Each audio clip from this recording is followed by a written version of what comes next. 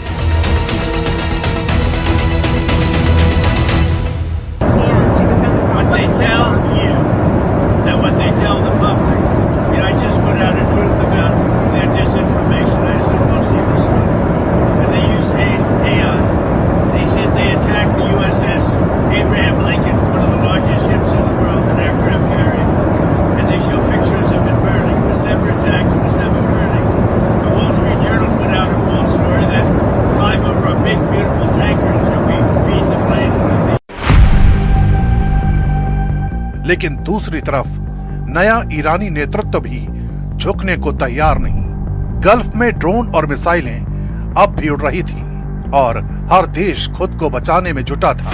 ये जंग अब सिर्फ सीमा पर नहीं, हर शहर, हर घर तक पहुंच चुकी थी। 20 दिन बाद तस्वीर और डरावनी हो गई। हजारों मौतें, लाखों बेघर और पूरी दुनिया एक सवाल में फंसी है। आगे क्या होगा? सीज फायर या और बड़ा विस्फोट? सैकड़ों मौतें, लाखों बेघर और पूरी दुनिया एक सवाल में फंसी है। अब आगे क्या? सीज फायर या एक और बड़ा विस्फोट? नेटो दूरी बना चुका है, सहयोगी खामोश है और डोनाल्ड ट्रंप अकेले लड़ाई लड़ने के मूड में। ईरान कह रहा है हॉर्मुज़ बंद रहेगा, यानी दुनिया की सांसें अभी और अटकेंगी।